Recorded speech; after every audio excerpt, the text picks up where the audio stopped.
भक्त बंधुओं, आज की ये कथा हर सुहागन स्त्री, हर पतिव्रता नारी और हर उस घर के लिए बेहद महत्वपूर्ण है जहाँ पति पत्नी एक दूसरे का सम्मान करते हैं और घर में सुख शांति चाहते हैं। भक्तों, आपने कई बार सुना होगा कि स्त्री को पति से पहले भोजन नहीं करना चाहिए, पर क्या आपने कभी सोचा क्यों? क्या सच में ऐसा करने से पति की उम्र घटती है? क्या इससे पति बीमार रहने लगता है? क्या इससे घर की लक्ष्मी रूठ जाती है?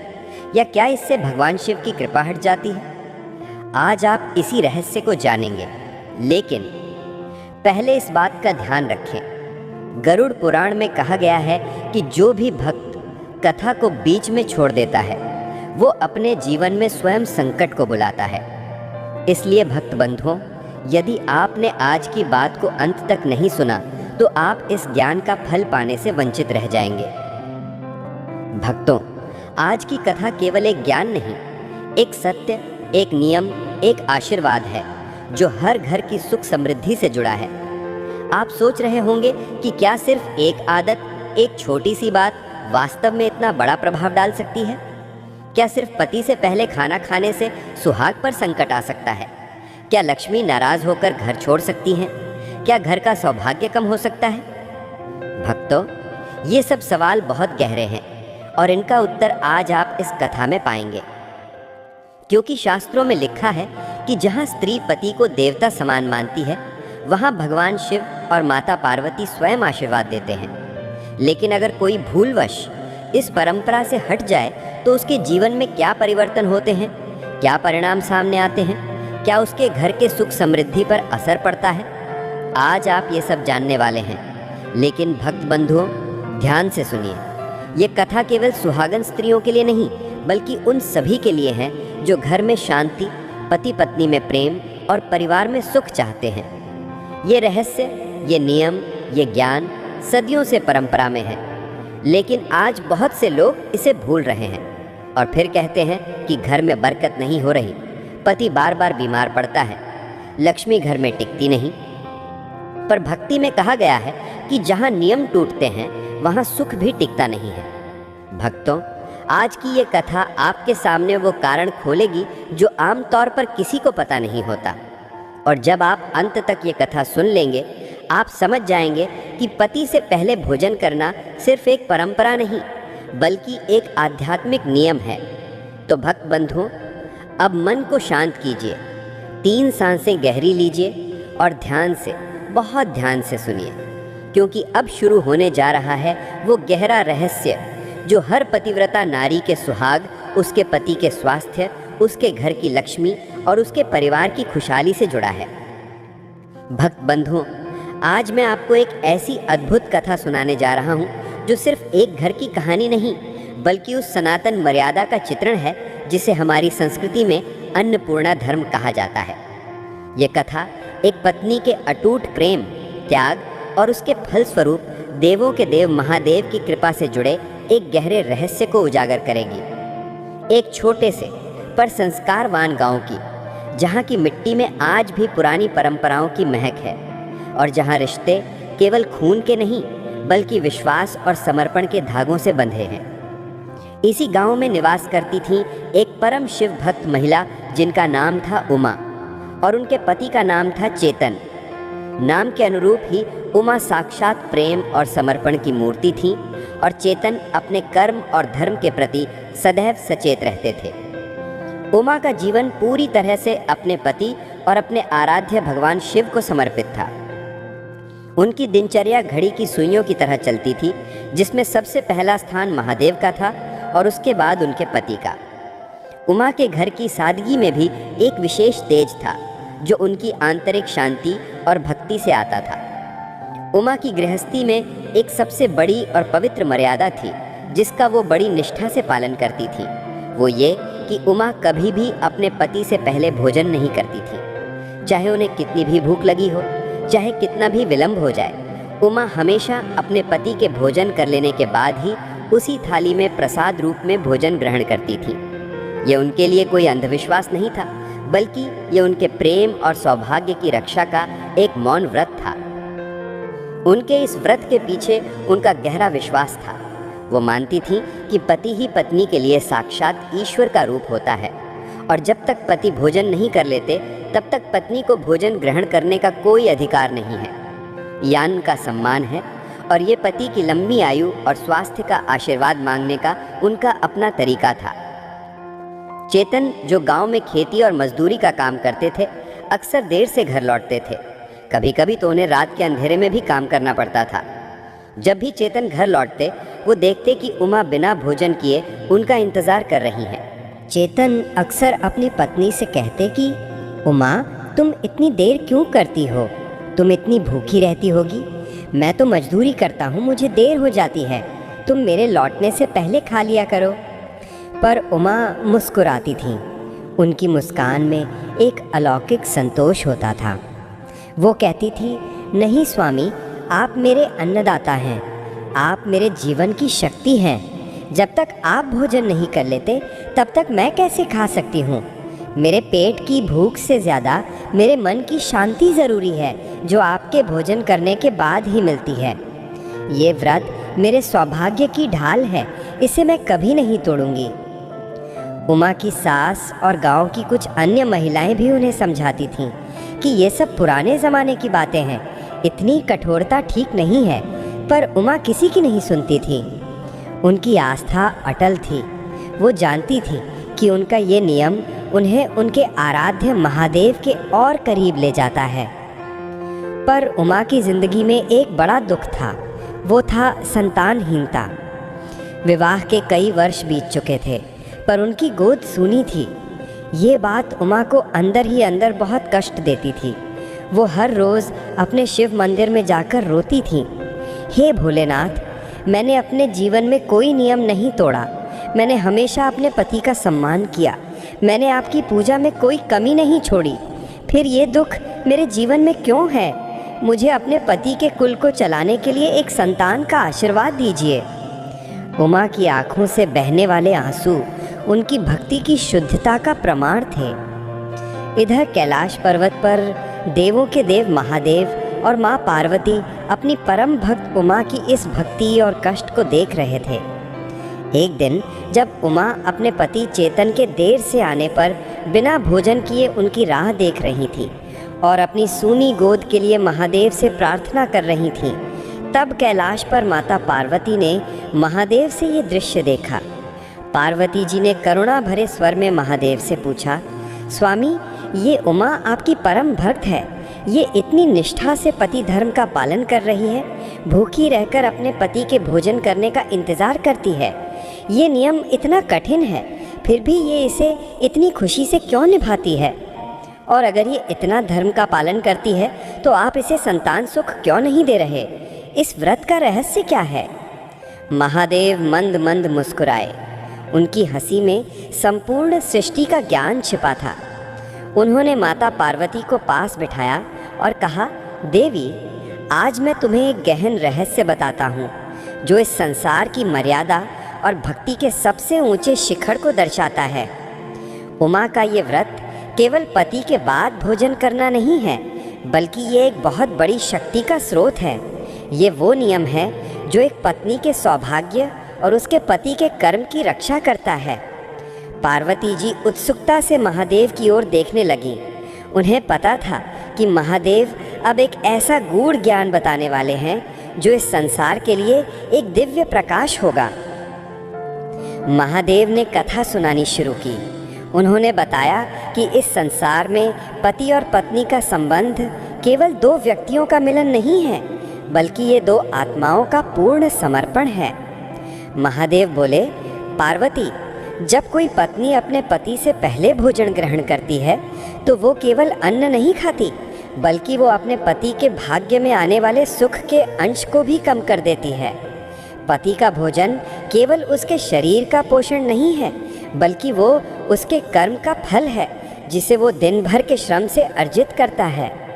पत्नी जब पति के भोजन के बाद खाती है तो वो अपने पति के कर्मों के फल की रक्षा करती है और उसे उसी थाली में प्रसाद रूप में ग्रहण करके अपने सौभाग्य को दुगना कर लेती है।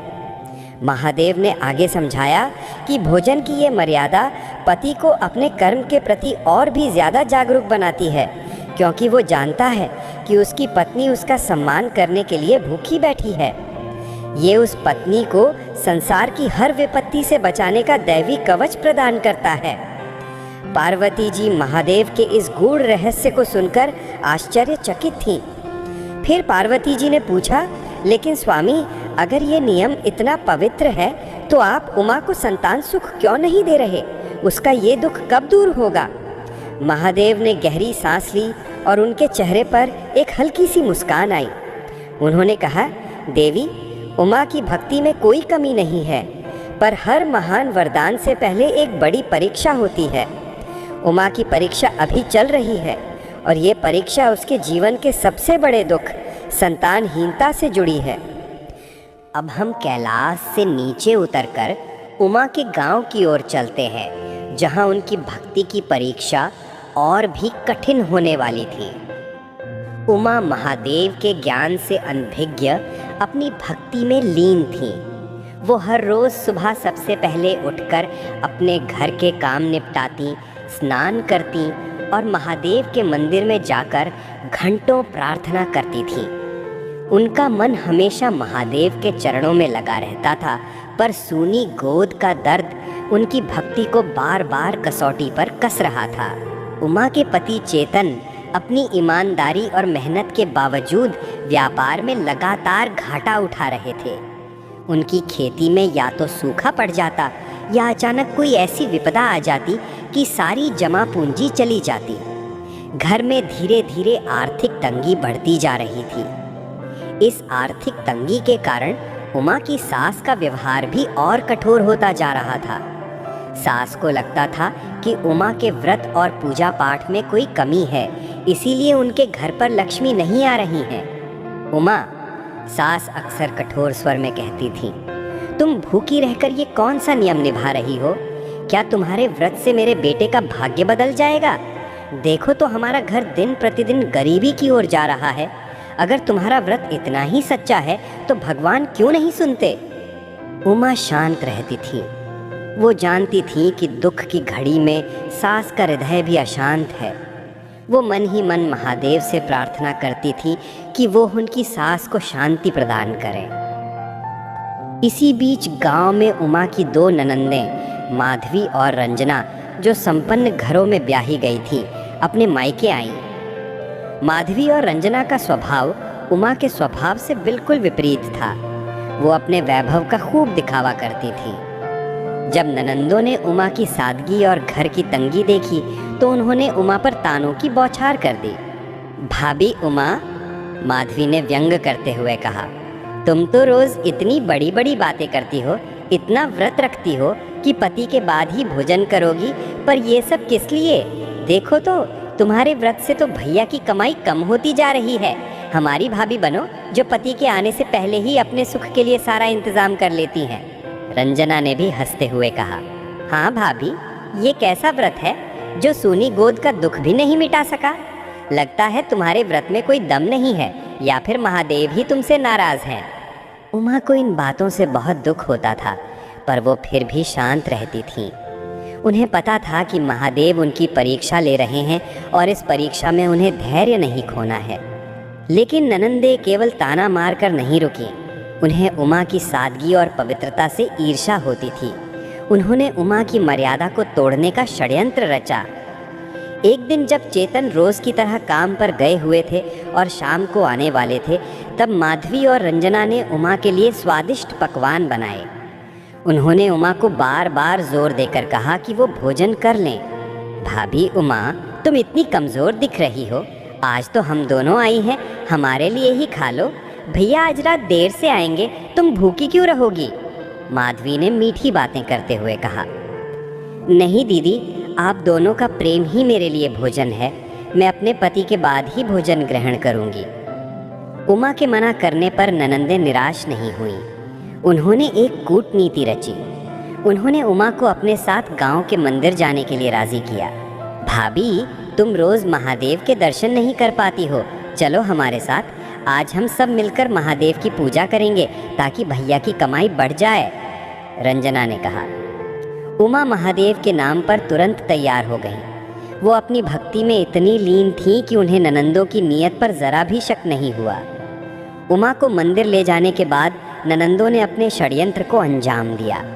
उन्होंने जानबूझकर उमा को देर तक मंदिर में रोके रखा। जैसे ही शाम ढलने लगी, माधवी ने तेजी से घर आकर उमा की थाली में पहले ही भोजन परोस दिया। उमा जब देर रात घर पहुंची तो वो बहुत भूखी थीं। उन्हें लगा कि ननंदों ने शायद उनके लिए ही भोजन बनाकर रखा होगा। उमा ने देखा कि रसोई में भोजन रखा है और ननंदें उन्हें घूर रही हैं। उमा ने हाथ मुंह धोया और जैसे ही वो थाली उठाने को हुई, तभी माधवी और रंजना जोर जोर से हंसने लगी। अरे भाभी, भोजन रखा नहीं है, भोजन तो रखा था। हमने तो तुम्हें फंसाने के लिए थाली में जूठन छोड़ दी है। हमें पता था कि तुम अपनी भूख नहीं सह पाओगी और आज तुम पति से पहले भोजन कर लोगी। माधवी ने क्रूरता से कहा। उमा ये सुनकर स्तब्ध रह गई। उनका हृदय टूट गया। उनकी ननंदों ने केवल मजाक नहीं किया था, बल्कि उनके पवित्र व्रत को तोड़ने की कोशिश की थी। उमा ने कांपते हुए हाथ से वो थाली उठाई और उसे उठाकर रोने लगी। उन्होंने भोजन नहीं किया था, पर उनका अपमान किया गया था। वो जानती थीं कि ये सब उनके पतिव्रत धर्म की सबसे बड़ी अग्नि परीक्षा थी। इधर कैलाश पर महादेव और माता पार्वती ये सारा दृश्य देख रहे थे। पार्वती जी ननंदों की क्रूरता देखकर क्रोधित हो उठीं। उन्होंने महादेव से कहा, स्वामी, ये कैसा अन्याय है। उमा इतना पवित्र व्रत रखती है और ये ननंदें उसे जानबूझकर तोड़ने की कोशिश कर रही हैं। अब आपको ही कुछ करना होगा। महादेव गंभीर मुद्रा में थे। उन्होंने कहा, देवी, उमा का व्रत केवल पति के बाद भोजन करने तक सीमित नहीं है। ये अपमान सहकर भी धैर्य बनाए रखने का भी व्रत है। जब उमा इस परीक्षा में पास हो जाएगी, तभी उसे वो वरदान मिलेगा जिसकी वो हकदार है। और अब समय आ गया है कि मैं उमा की ननंदों को उनके इस अधर्म का फल दूं। महादेव ने एक गहरी सांस ली और उनकी तीसरी आंख से एक सूक्ष्म ऊर्जा निकली जो सीधा उमा के गांव की ओर चल पड़ी। उमा अपमानित और टूटे हुए हृदय से अपने पूजा घर में जाकर फूट फूट कर रो रही थी। उन्होंने थाली के जूठन को छुआ तक नहीं था। वह भूखी थी, पर उन्हें अपने व्रत की पवित्रता अपनी भूख से कहीं ज्यादा प्यारी थी। उमा ने महादेव से प्रार्थना की, हे प्रभु, अगर मेरे इस व्रत में, मेरे पति धर्म में, मेरे कर्मों में तनिक भी सच्चाई है तो मुझे इस अपमान से मुक्ति दिलाइए। मेरे मन को शांति दीजिए और मुझे यह सामर्थ्य दीजिए कि मैं इस गरीबी और अपमान को सह सकूं। उमा अभी प्रार्थना कर ही रही थी कि घर के बाहर अचानक एक अजीब सा शोर सुनाई दिया।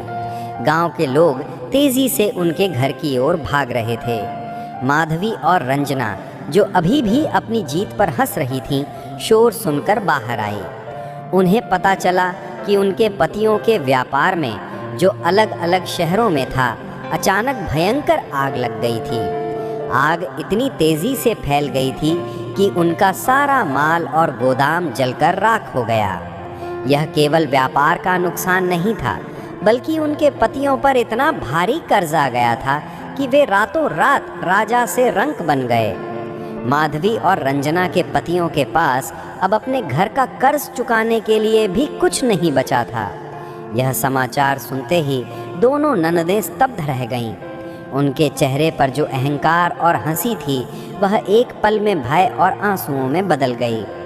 उमा की सास, जो अभी तक अपनी बहू को कोस रही थी, यह सुनकर घबरा गईं। उन्हें लगा कि यह सब उमा के व्रत का श्राप है।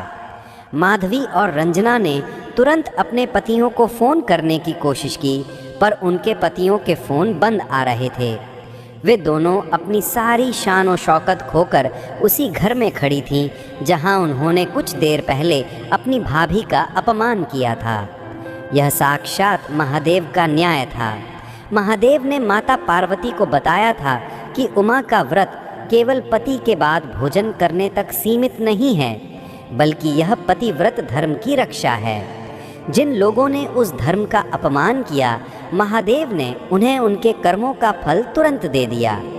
माधवी और रंजना सारी रात रोती रहीं। उन्हें अपनी गलती का एहसास हुआ। उन्होंने देखा कि उमा जिन्होंने भूखे रहकर भी उनका अपमान नहीं किया, वह चुपचाप उनके लिए पानी ला रही थी और उन्हें सांत्वना दे रही थी। अगले दिन सुबह दोनों ननदें उमा के पैरों पर गिर पड़ीं। भाभी, हमें माफ़ कर दो, हमने ईर्ष्या के कारण तुम्हारा बहुत बड़ा अपमान किया। हमने तुम्हारे पवित्र व्रत को तोड़ने की कोशिश की। हम यह समझ नहीं पाए कि तुम्हारे व्रत में कितनी शक्ति है। माधवी रोते हुए बोली। रंजना ने भी पश्चाताप करते हुए कहा, भाभी, हमारे पतियों को उनके कर्मों का फल मिला है। हम अब समझ गए हैं कि ईमानदारी से कमाया गया सुख ही स्थायी होता है। हमें इस घर में बस थोड़ी सी जगह दे दो ताकि हम तुम्हारे पतिव्रत धर्म की सेवा कर सकें। उमा ने अपनी ननदों को उठाया। उनके चेहरे पर अब कोई शिकायत नहीं थी, केवल प्रेम था। दीदी, तुम मेरी बहनें हो, मैं तुम्हें कभी नहीं छोड़ सकती। यह घर तुम्हारा भी उतना ही है जितना मेरा। सुख दुख तो आते जाते रहते हैं। जब तक हमारे सिर पर महादेव का आशीर्वाद है और हम सच्चाई के रास्ते पर हैं, तब तक हमें कोई नहीं हरा सकता। उमा ने उन्हें गले लगा लिया। इस घटना से उमा की सास का हृदय भी पूरी तरह से परिवर्तित हो गया। उन्हें अपनी गलती का एहसास हुआ। उन्होंने उमा को गले लगा लिया और कहा, उमा, तुम सचमुच देवी हो। मैंने तुम्हें बहुत दुख दिया। आज मैं समझ गई कि तुम्हारी भक्ति कितनी शुद्ध है। अब परिवार में एकता आ गई थी, पर आर्थिक तंगी और संतानहीनता का दुख अभी भी बाकी था। उमा के पति चेतन अभी भी संघर्ष कर रहे थे। इधर कैलाश पर माता पार्वती ने महादेव से पूछा, स्वामी, ननंदों को उनके कर्म का फल मिल गया, अब उमा को उसका वरदान कब मिलेगा? उसका संतानहीनता का दुख कब दूर होगा? महादेव मुस्कुराए। उन्होंने कहा, देवी, उमा ने अपने व्रत की शक्ति से अपमान पर विजय प्राप्त कर ली है। अब वह अपने जीवन की अंतिम परीक्षा के लिए तैयार है, जो सीधा उसके पति के कर्म से जुड़ी है। यह परीक्षा ही उसे परम सौभाग्य का वरदान देगी। पार्वती जी ने करुणा से महादेव से पूछा, स्वामी, उमा ने सब सह लिया, ननदों का अपमान भी सहा, उसका हृदय अब शुद्ध हो चुका है। उसका ये संतानहीनता का दुख क्यों है और ये उसके पति के व्यापार के घाटे से कैसे जुड़ा है? महादेव ने एक गहरी सांस ली और अपने परम ज्ञान से उस अदृश्य सत्य को उजागर किया जो संसार की हर स्त्री के सौभाग्य से जुड़ा है। महादेव बोले, पार्वती, उमा की सूनी गोद का दुख उसके किसी पिछले जन्म का कर्म नहीं है, बल्कि ये उसके वर्तमान पति चेतन के एक अनजाने पाप का फल है जो उस पर छाया हुआ है। चेतन स्वभाव से बहुत ईमानदार है, पर अपने पिछले व्यापार में उसने अनजाने में एक गरीब कारीगर का हक मार लिया था। महादेव ने समझाया कि चेतन ने अपने पुराने व्यापार में एक बार जल्दी मुनाफा कमाने के लिए एक गरीब कारीगर से सस्ते में माल खरीद लिया था, ये जानते हुए भी कि उस कारीगर का परिवार बहुत ज़रूरतमंद है और उसे उसकी मेहनत का उचित मूल्य नहीं मिला।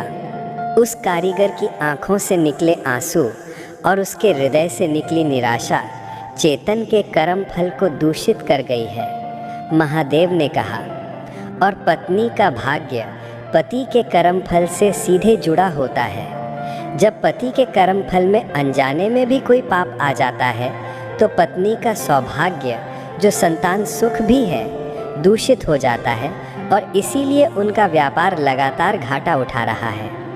पार्वती जी ये सुनकर स्तब्ध रह गईं। उन्होंने पूछा, तो क्या उमा की भक्ति व्यर्थ गई?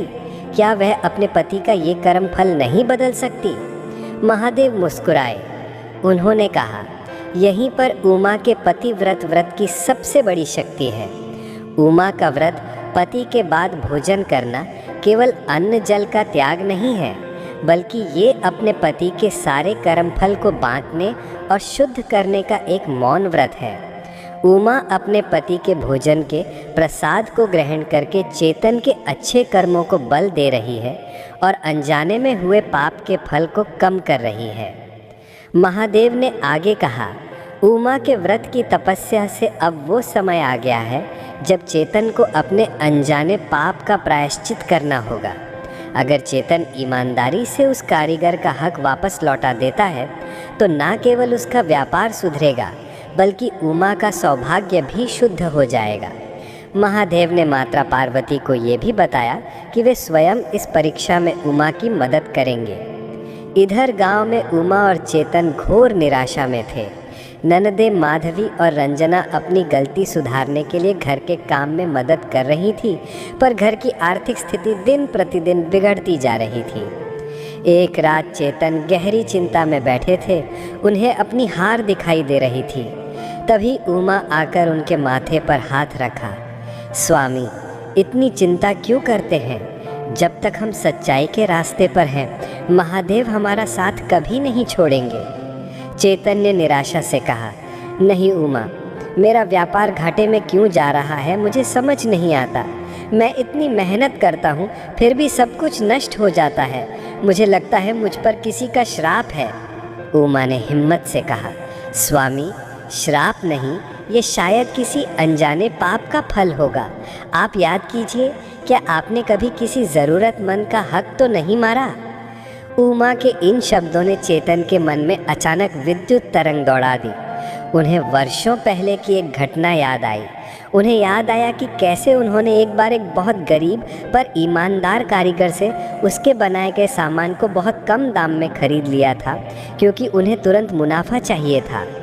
कारीगर ने तब बड़ी मायूसी से कहा था कि इस दाम से उसके परिवार का पेट नहीं भर पाएगा। चेतन को तुरंत एहसास हुआ।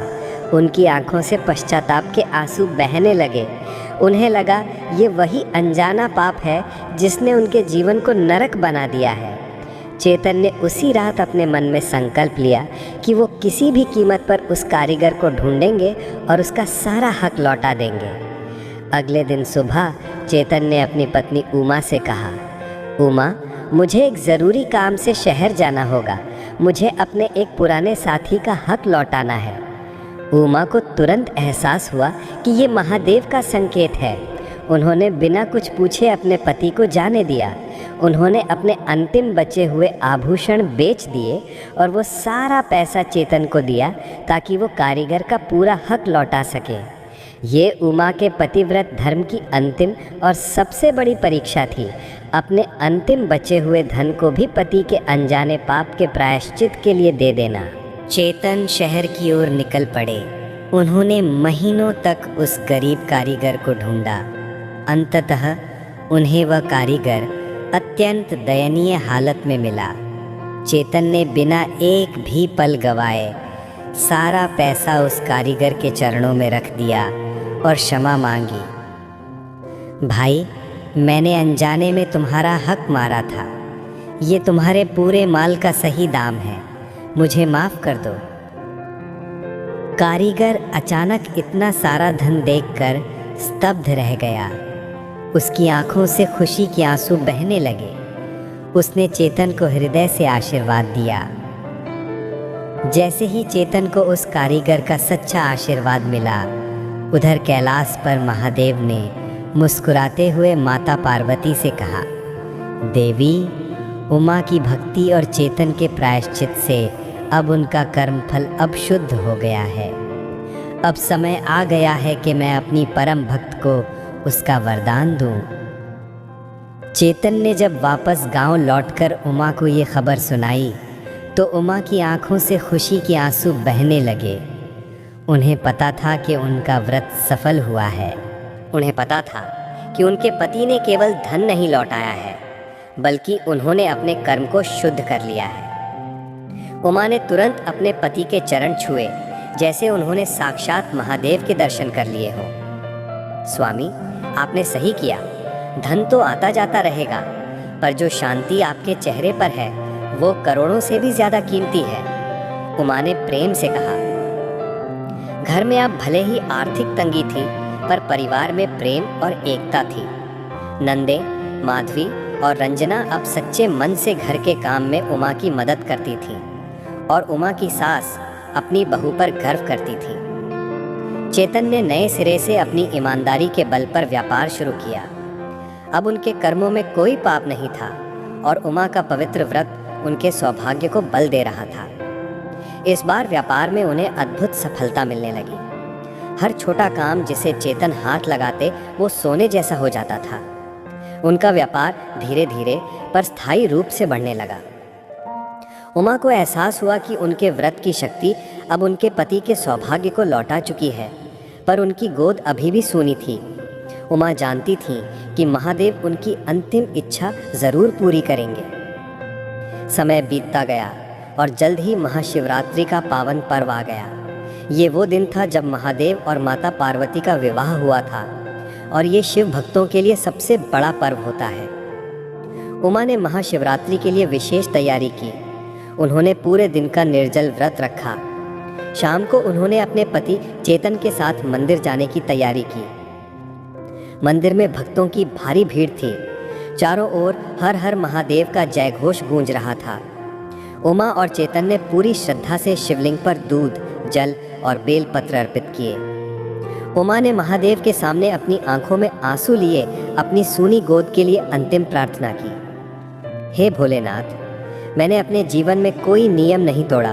मैंने अपने पतिव्रत धर्म का पालन किया, अपमान सहकर भी धैर्य नहीं खोया और मैंने अपने पति को उनके अनजाने पाप के प्रायश्चित के लिए प्रेरित किया।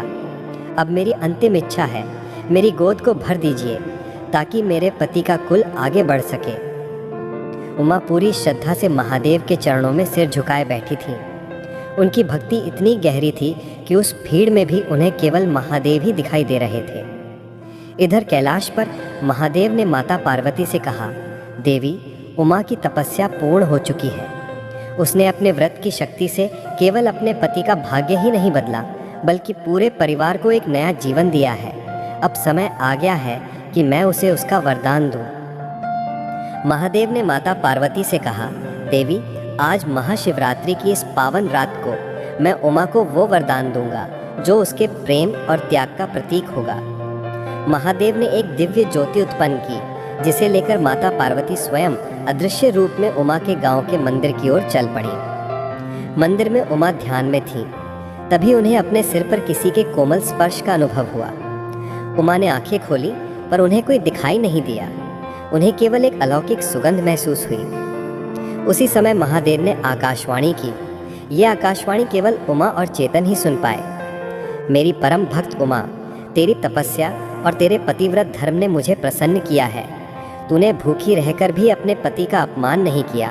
तूने अपने अंतिम धन का त्याग करके भी अपने कर्मों को शुद्ध किया। तेरी यही निष्ठा और त्याग तेरे सौभाग्य की ढाल बना है। आज महाशिवरात्रि की इस पावन रात्रि को मैं तुझे संतान का वरदान देता हूँ। तेरी गोद जल्द ही हरी होगी और तेरा पुत्र तेरे परिवार की कीर्ति और धर्म को आगे बढ़ाएगा। जा उमा, और अपने पतिव्रत धर्म का पालन करते हुए इस संसार को ये संदेश दे कि सच्चे सुख और सौभाग्य की चाबी केवल भक्ति और त्याग में है। आकाशवाणी समाप्त हुई।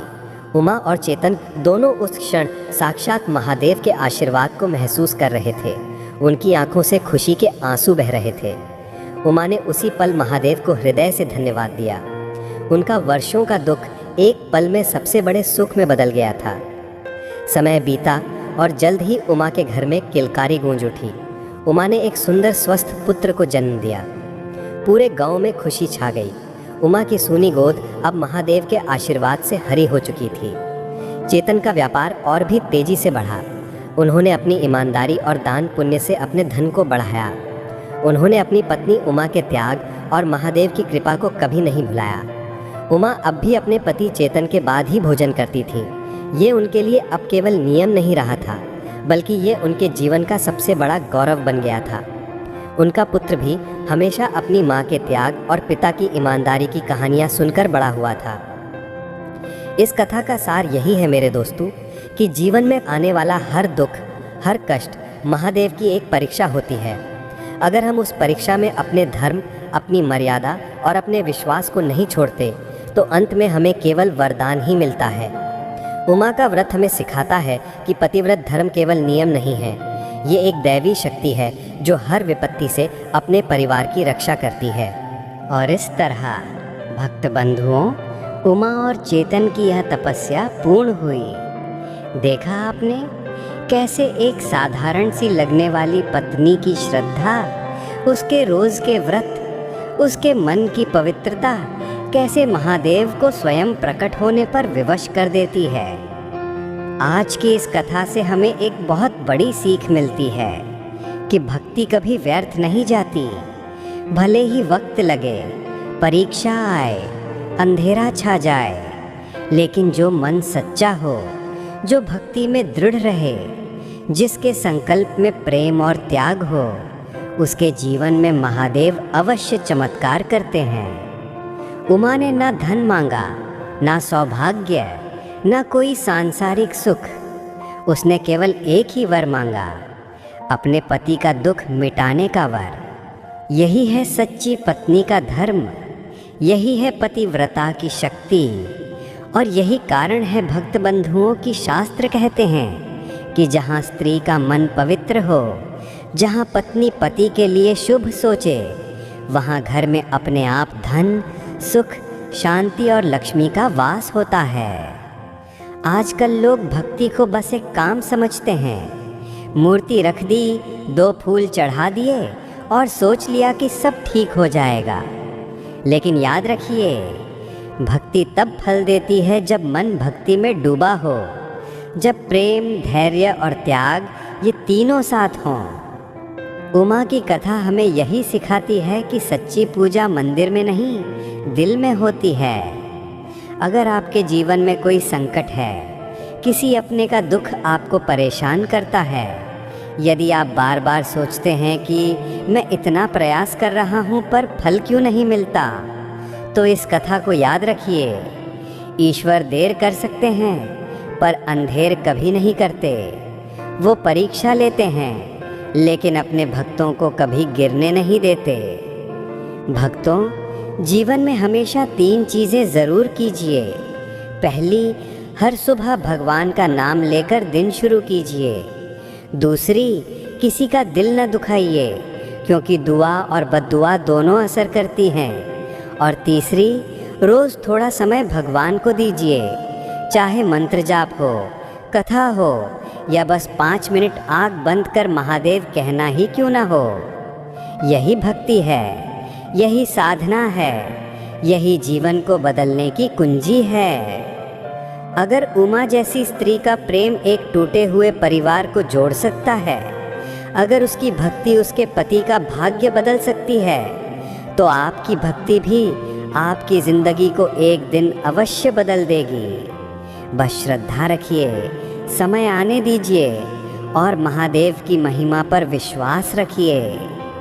भक्त बंधुओं, अगर ये कथा आपके हृदय को छू गई है, अगर आपको इससे शांति, ज्ञान और प्रेरणा मिली है, तो हमारे इस भक्तिमय परिवार से जुड़ने के लिए चैनल को सब्सक्राइब करना न भूलें। आपका एक छोटा सा सब्सक्राइब केवल हमें नहीं बल्कि और भी कई भक्तों तक ये दिव्य संदेश पहुंचाता है। और अब अंत में मेरी एक सच्ची हृदय से निकली प्रार्थना। हे प्रभु महादेव, जो भी भक्त इस कथा को ध्यान से सुनता है, पूरी श्रद्धा से सुनता है, उनके घर में सुख बरसे, समृद्धि बरसे, खुशियाँ स्थायी हों, उनके परिवार से हर संकट दूर हो जाए और उनके जीवन में आपकी कृपा सदैव बहती रहे। भक्तों, प्रेम से बोलिए, हर हर महादेव।